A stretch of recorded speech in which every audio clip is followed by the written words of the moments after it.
ऋषि भरद्वाज से ही पूछ ले, क्योंकि यदि माता सीता आश्रम में रहती है तो ये बात उन्हें अवश्य ज्ञात होगी।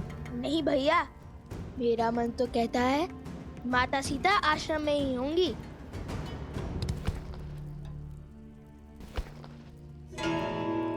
ये फल कहाँ से आ रहे हैं?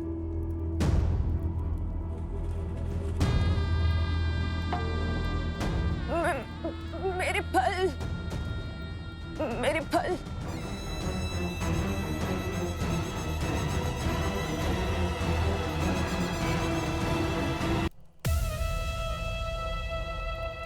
ये लीजिए आपके फल। धन्यवाद ऋषि कुमारो। ईश्वर तुम्हारी सारी इच्छा पूर्ण करे। लाइए, अपनी टोकरी आगे कीजिए। इतने जतनों से एकत्रित किए मैंने ये फल, इस अंधकार में उन्हें ठोकर लग गई तो इधर उधर फिर से गिर जाएंगे ये फल। मैं ठहरी एक वृद्ध साध्वी, कैसे ले जाऊंगी इन्हें मेरे साथ में? लाइए, हम आपकी सहायता कर देते हैं। बताइए, किस और रहती हैं आप? तुम दोनों चलोगे मुझे छोड़ने? अवश्य, आइए। इस समय फल क्यों एकत्रित कर रही थी, और वो भी इतने सारे?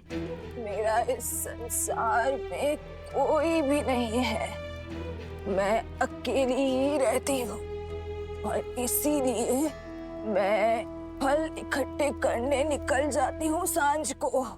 परंतु आज तनिक दूर आ गई हूँ और मार्ग भटक गई हूँ। तो आप भगवान वाल्मीकि के आश्रम में क्यों नहीं आ जाती? उसके द्वार सबके लिए खुले हैं। नहीं नहीं, कोई है जिसका दायित्व मैंने उठा रखा है। ये फल भी उसी के लिए ले जा रही थी मैं। किसके लिए? जो वर्षों से उस गुफा में तपस्या कर रही है। अपना तो अब कोई है नहीं, तो उसी की सहायता में स्वयं को व्यस्त रखती हूँ। वेशभूषा से तो साध्वी दिखाई देती है, परंतु रूप उसका महारानी सा सुंदर है। उनका नाम क्या है? नाम तो स्मरण नहीं आ रहा है, परंतु हाँ, इतना ज्ञात है कि उस बेचारी को उसके पति ने त्याग दिया था, अपने घर से बाहर निकाल दिया था। क्या नाम है उसका? सीता। हाँ, यही नाम तो बताया था उसने। मिल गई देवी सीता। अरे वो ध्यान में होगी। तुम दोनों कहाँ चल दिए? अपनी प्रतीक्षा के सुंदर अंत को देखने। माता सीता को ही तो खोज रहे थे हम। किंतु क्यों? हम आपको सब बता देंगे, परंतु पहले आइए, महादेव ने आपको हमारी सहायता के लिए भेजा है। शीघ्र ही माता सीता के पास चलते हैं।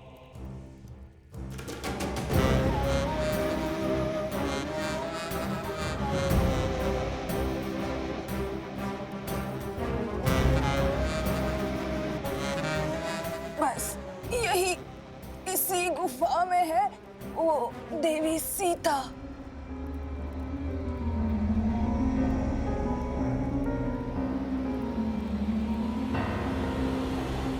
हम आ गए माता सीता। रुको कुछ। इस गुफा को देखकर लगता नहीं कि यहाँ बहुत समय से कोई आया है। वो सीता कहीं आती जाती कहाँ है? सदा तपस्या में लीन रहती है। हाँ, किंतु आप तो आती जाती होंगी ना? मैं तो वृद्ध हो गई हूँ ना, तो बस कभी कभी। भैया शीघ्र चलिए ना, अधिक समय नहीं है हमारे पास। चलो चलो, शीघ्रता से अंदर चलते हैं।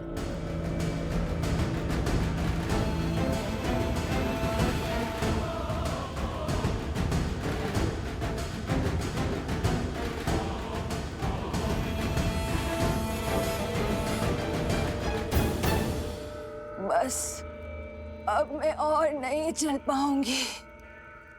थोड़ी सी श्वास ले लो। तुम दोनों आगे जाकर बाएं मुड़कर आगे चले जाना और फिर तुम गुफा के केंद्र तक पहुंच जाओगे।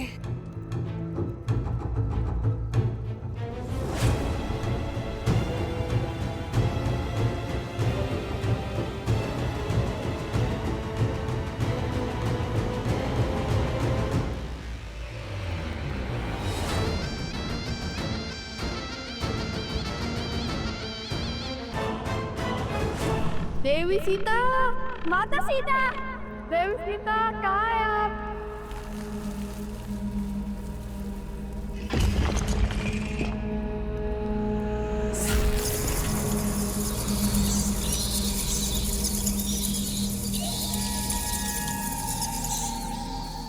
ये कैसी ध्वनि है? ये गुफा बहुत पुरानी है कुश। आगे बढ़ते रहो, कुछ पत्थर गिर गए होंगे। देवी सीता, माता सीता, बातें तो बड़ी बड़ी कर रही थी, किंतु आपकी बहन कुछ कर भी पाएगी या आप?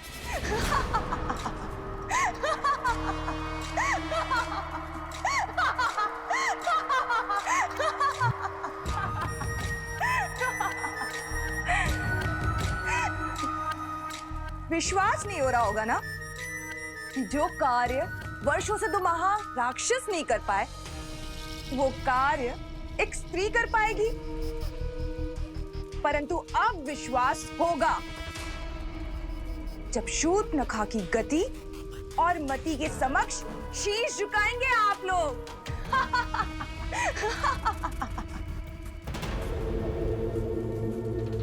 ऐसा क्या कराई हो उनके साथ? देवी सीता, माता सीता, माता सीता। चलिए भैया, आगे चलकर देखते हैं। नहीं कुश, मुझे नहीं लगता यहाँ पर कोई है। उस देवी ने कहा तो माता सीता अवश्य ही यहाँ होंगी। चलिए चलकर उन्हें ही यहाँ ले आते हैं। आगे का मार्ग वो ही बताएंगी।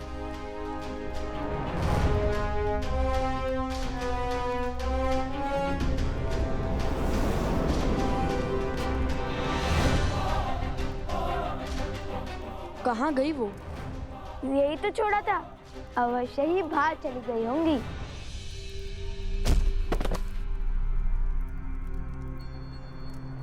माता, भीतर आइए।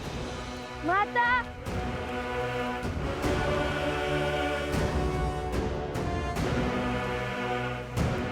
बताओगी भी? ऐसा क्या करके आई हो शूर्पणखा? मैं लव और कुश को गुफा में बंद करके आई हूँ भैया।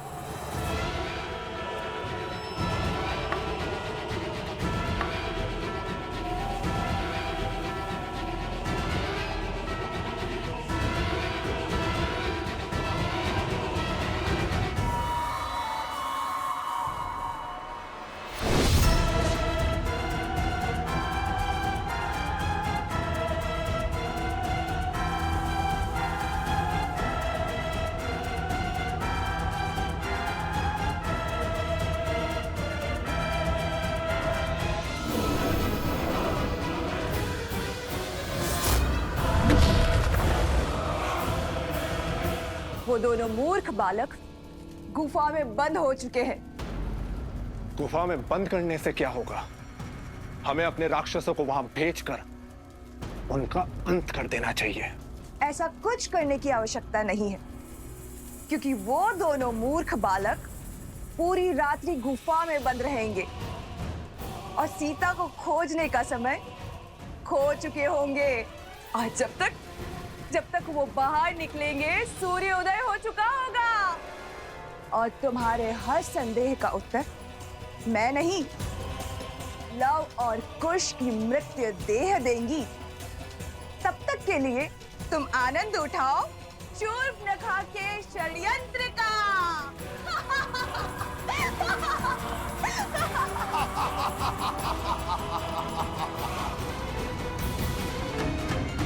ये क्या हो गया? हुआ नहीं है, किया है। वो कोई साध्वी नहीं थी, मायावी थी। मुझे पहले ही समझ जाना चाहिए था। शीघ्र ही दिन हो जाएगा भैया, हम जीवन के इतने बड़े लक्ष्य से चूक जाएंगे। अब श्री राम को, संसार को, अपने आप को क्या मुख दिखाएंगे कि माता सीता से भी मिल ना सके।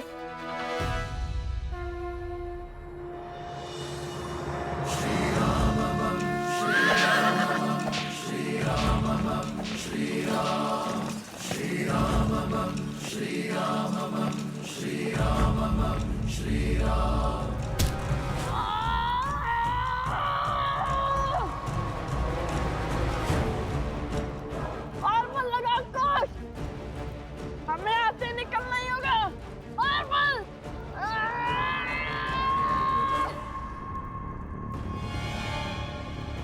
ये पत्थर तो हिलने का नाम ही नहीं ले रहा भैया।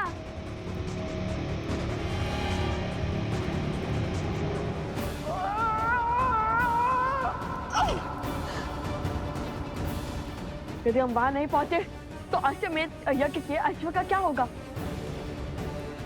श्री राम को लगेगा कि हमने हार मान ली है। संकट बड़ा है, किंतु ऐसा कोई संकट नहीं होता जिसका कोई हल ना हो।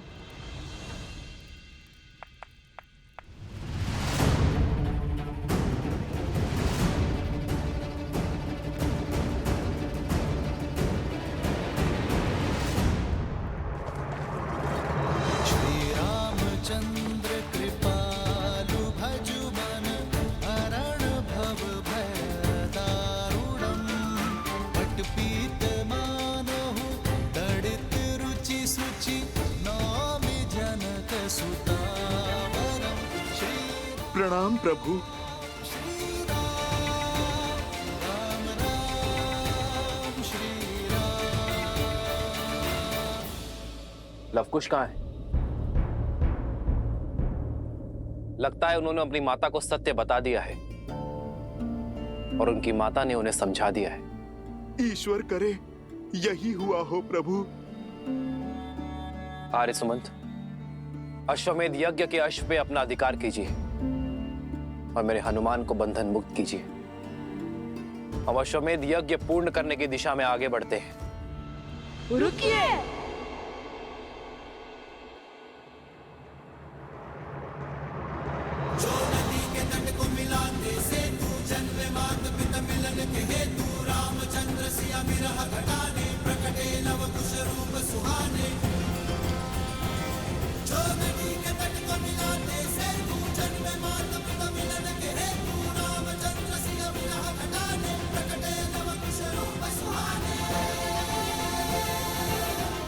प्रणाम महाराज।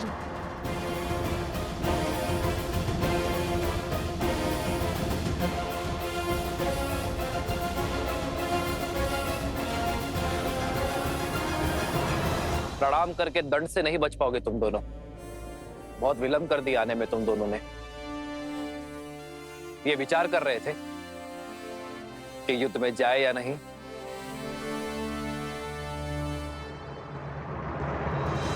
कुछ समाधान ना चुप बैठने से मिलेगा और ना ही सीधा सोचने से। तो अब क्या करें? समस्या टेढ़ी है तो उसका समाधान सीधा नहीं हो सकता। कुछ हमें कुछ ऐसा सोचना होगा जैसे हम सदा से यही रहते हो। क्या भैया, ऐसी गुफाओं में तो केवल सिंह और मूषक रहते हैं। सिंह का बल लगाकर तो देख लिया, किंतु क्या आप मूषक की भांति बिल बनाकर बाहर निकलेंगे? अद्भुत कुश, आज फिर मुझे इतना उत्तम विचार दे दिया तुमने।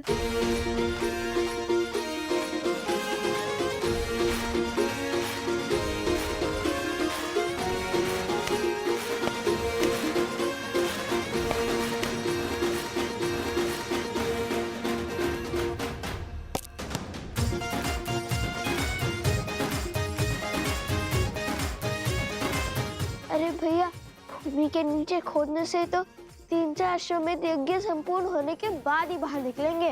बाकी सब दीवारें परसों से यहाँ हैं, किंतु ये दीवार नहीं है। यदि हम इसके नीचे मिट्टी खोदेंगे तो ये ऊपर के पत्थर नीचे गिर जाएंगे, तो ये और नीचे जाएगा, जिसके कारण ये ऊपर के पत्थर नीचे आ जाएंगे।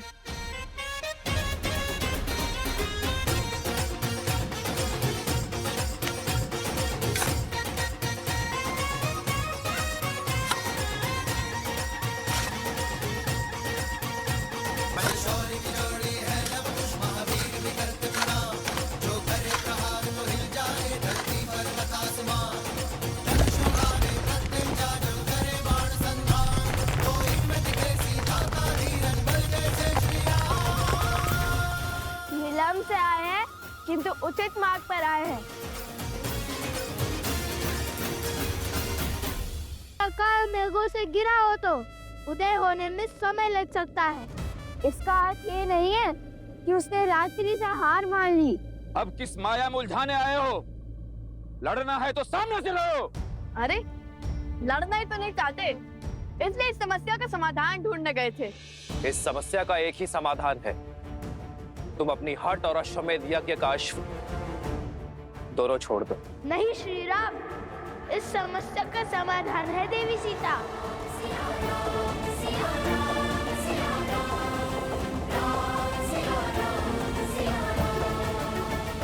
हम उन्हें खोजने गए थे, पूरी रात्रि खोजा, किंतु हम उन्हें खोज ही नहीं पाए। यदि वो मिल जाती तो ये संकट भी हल हो जाता। झूठ! महाराज, मुझे पूर्ण विश्वास है कि इन दोनों ने ही पूरी रात्रि अपनी माया का प्रयोग कर हमारे शिविर पर आक्रमण किया है। युद्ध की हर गरिमा को तोड़कर अब महारानी सीता की खोज का ढोंग कर रहे हो। धैर्य आर्य सुमंत, बालकों, समय आ गया है, आत्मसमर्पण कर दो और अश्वमेध यज्ञ के अश्व को छोड़ दो। आर्य सुमंत, अश्व को लेकर चलिए। जी महाराज।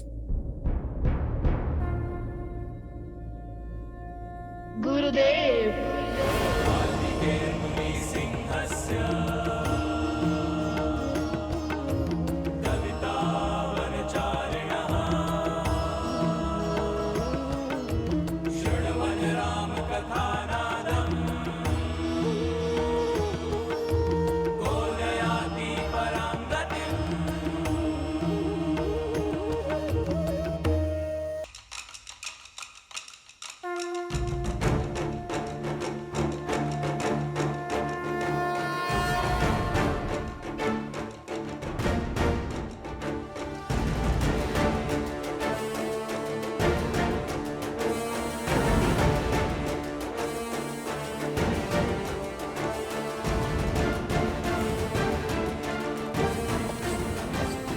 रुकिए महाराज।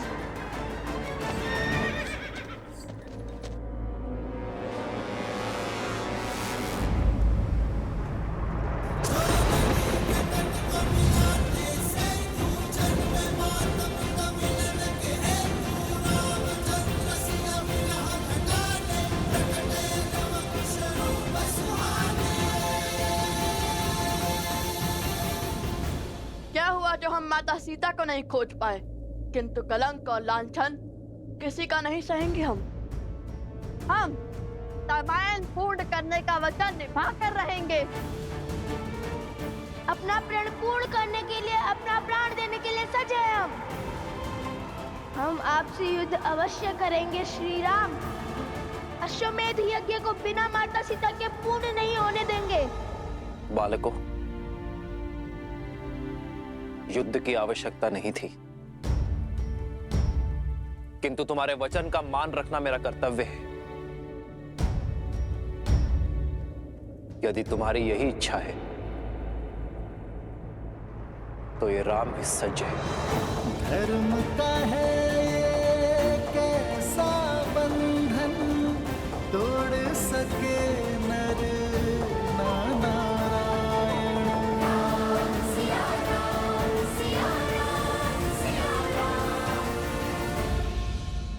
महादेव, मन अत्यंत विचलित हो रहा है। लव कुश के भविष्य की चिंता मुझे खाए जा रही है। क्या इस बार श्री राम अपने ही पुत्रों को? देवी, आप व्याकुलता में वास्तविकता को भूल रही हैं। मत भूलिए कि लव कुश ने शास्त्र और शस्त्रों की विद्या स्वयं त्रिकालदर्शी वाल्मीकि से ली है। माना कि जो होने जा रहा है वो लगभग असंभव प्रतीत होता है, परंतु देवी, असंभव तो मेरे राम के अयन रामायण का प्रत्येक अध्याय है। इसलिए ये संसार इस असंभव प्रतीत होने वाले युद्ध के लिए भी सज्ज हो जाए, क्योंकि ये वो युद्ध है जो आर्यावर्त के भविष्य को आकार देगा। और देवी, ये बात तो आप भी भली भांति जानती हैं कि कोई भी महान कार्य बिना त्याग के पूर्ण नहीं होता।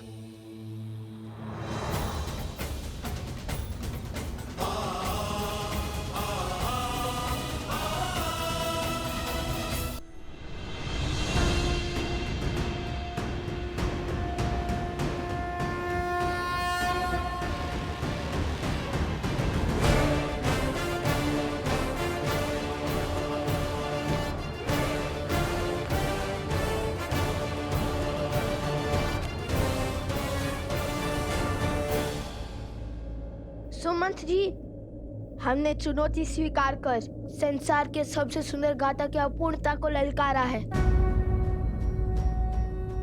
रामायण को पूर्ण करने का बीड़ा उठाया है। और जब तक हम जीवित हैं, उस उद्देश्य से पीछे नहीं हटेंगे। वृक्ष की शाखा बनी है कुल्हाड़ी, शत्रु रची बड़ी योजना भारी।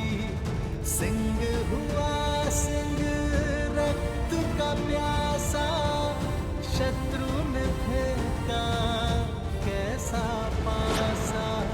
सरल नहीं कर्तव्य का पालन, ज्ञान यही देती रामायण। पिता चाहे रघुकुल का मान, सूत चाहे सीता सम्मान। भावों का ये है विचित्र संग्राम, जाने न सीता जाने न राम। प्रभु, आज तक आपके कही हर बात का अनुसरण किया है मैंने, बिना प्रश्न किए आपका आदेश माना है। इस संसार में ऐसा कोई बल नहीं जो मुझे आपके विरुद्ध करने का छल कर सके। किंतु आज अयोध्या का मान, हमारे ध्वज का सम्मान दांव पर लगा है, जिसकी रक्षा करने का दायित्व आपके पिता महाराज दशरथ ने मुझे भी सौंपा था। प्रभु, आप साधारण नहीं हैं, और ये सत्य को हम सब जानते हैं। जिसके हृदय में इतनी उदारता हो, इतनी दया हो, जो मंथरा रावण जैसे पापियों को क्षमा करने का साहस रखे, उन्हें भी अंतिम अवसर थे, वो साधारण हो भी कैसे सकते हैं। परंतु प्रभु, ये दोनों अफसरों की क्षमा की हर सीमा को लांघ चुके हैं। इनका अंत ही न्याय होगा। आप बार बार इन्हें अवसर का उपहार दे रहे हैं। कहीं उनके कारण भारतवर्ष अयोध्या की शक्ति को कम आंकने की भूल ना कर बैठे। संसार में यह संदेश ना चला जाए कि अयोध्या पर आक्रमण करना बहुत सरल है, क्योंकि महाराज श्री राम के भीतर करुणा का सागर है। जो शक्तियां कौशल के धर्म प्रचार को रोकने में जुटी है, कहीं वो इस भ्रम में ना पड़ जाए कि आप अपने शत्रु को बार बार अवसर देते हैं। अयोध्या चट्टान से भी प्रबल है। एक चोट में कोई हानि नहीं होती, किंतु बार बार जब उसी स्थान पर चोट पड़े तो उसका टूटना स्वाभाविक ही है। नीति शास्त्र भी तो यही कहता है। प्रभु, शत्रु को केवल एक बार सुधरने का अवसर मिलना चाहिए, और ये दोनों वो अवसर गवा बैठे हैं। इनकी मृत्यु ही संसार के लिए उदाहरण बनेगी।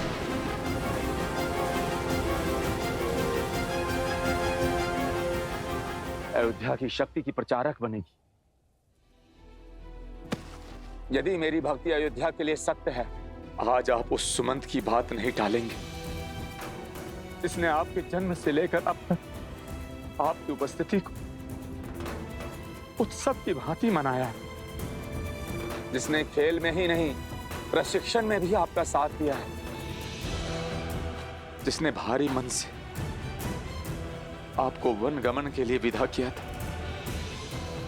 आज आपके भाइयों और मित्रों की जो दशा है, उसके कारण ये दोनों ही हैं। अंत कीजिए इनका और जगाइए उनको उनकी मूर्छा से।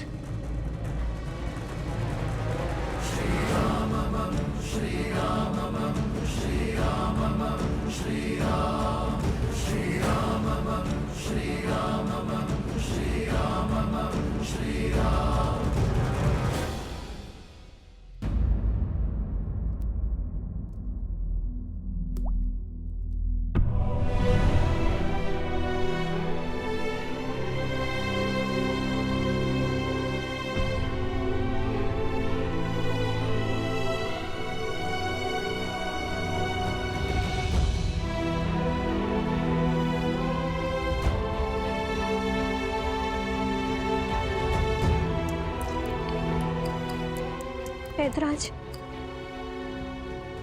चार ना सही तो इस प्रक्रिया को धीमे करने का कोई तो उपाय होगा। देवी, मैंने अपने कई वैद्यों को अलग अलग स्थान पर बुटिया प्राप्त करने के लिए भेजा है। कदाचित उनसे कोई लाभ हो। वो लोग शीघ्र ही लौटेंगे। देवी, समय और मंत्रों के प्रभाव को रोकना असंभव है।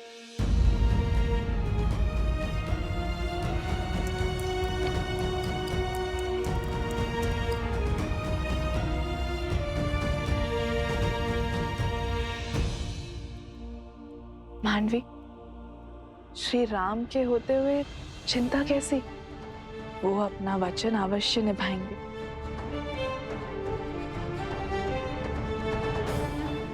प्रभु, स्मरण कीजिए वो वचन जो आपने अपने भाइयों की पत्नियों को दिया था। यदि कल तक मैं अपने भाइयों और अपने मित्रों के प्राण नहीं बचा पाया, तो मैं आपको वचन देता हूं कि कल मैं भी जीवित नहीं लौटूंगा। स्वयं को उनके पिता के समान कहा था। यदि ये मान भी लूं, कल रात्रि जो आक्रमण हुआ वो इनका नहीं, किसी आसुरी शक्ति का किया धरा था। किंतु यदि इन्हें एक और अवसर दिया गया तो ये आसुरी शक्ति को और प्रबल बना देंगे। प्रभु,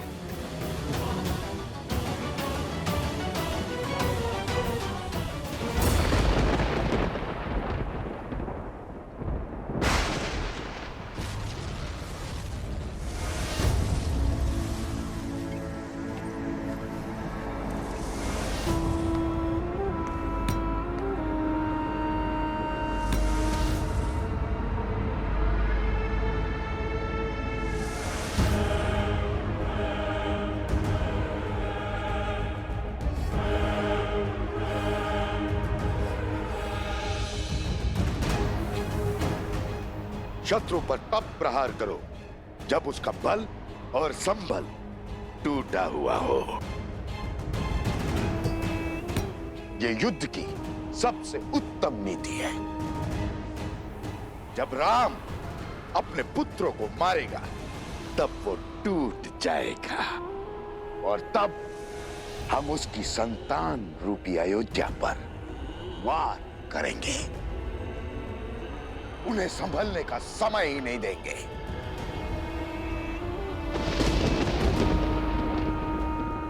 और यही वो स्थान है जहां से हम आक्रमण आरंभ करेंगे।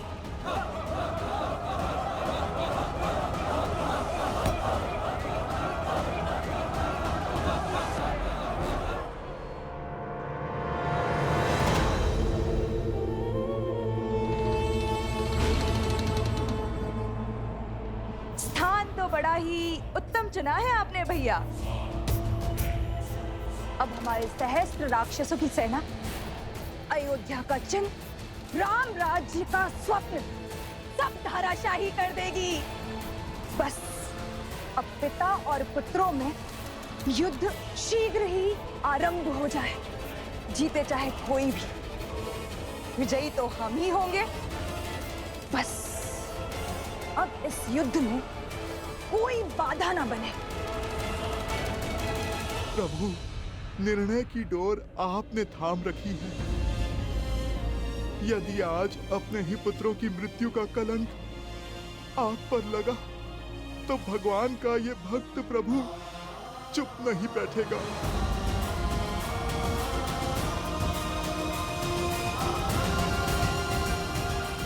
मुखिया आदेश।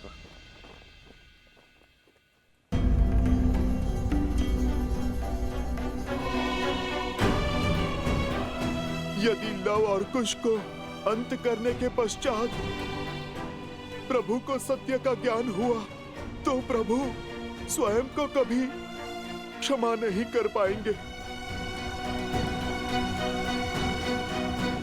हे भगवान वाल्मीकि, आप मुझे क्षमा कर दीजिए। मैंने आपको वचन दिया था कि ये सत्य अपने मुख से मैं कभी नहीं निकालूंगा,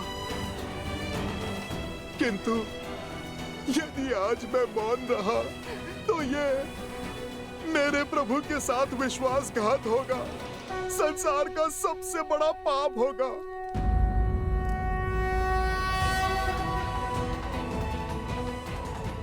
जब प्रश्न मेरे प्रभु की प्रतिष्ठा पर हो, तब ये हनुमान हर वचन, हर सौगंध, हर संबंध से परे है। समय आ गया है कि मैं वचन की बेड़ियां तोड़ मेरे प्रभु को सब सत्य बता दूं। उन्हें कौशल राज्य के आने वाले कल से प्रभु को मिलवा दूं। ये देखिए भैया,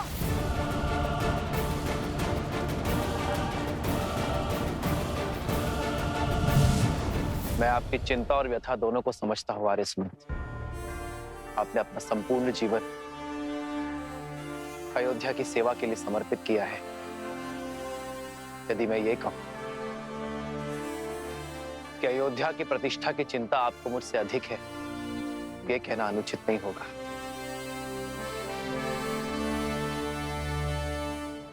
इन बालकों को इनके किए का दंड अवश्य मिलेगा। श्री राम श्री राम श्री राम। इनकी कथा अयोध्या को कलंकित नहीं करेगी आर्यसमंत। श्री राम, उठाइए अपना धनुष और कर दीजिए सुमंत जी की इच्छा पूर्ण। कर दीजिए लवकुश का अंत।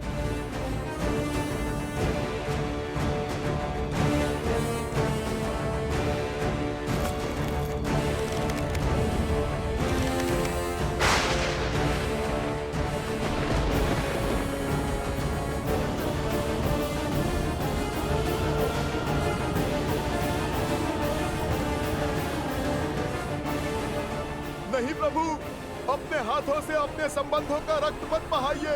राम राज्य के स्वप्न को कलंकित होने से बचा लीजिए प्रभु। आप जिन्हें मृत्यु दंड देने वाले हैं प्रभु, वो आप ही के पुत्र हैं।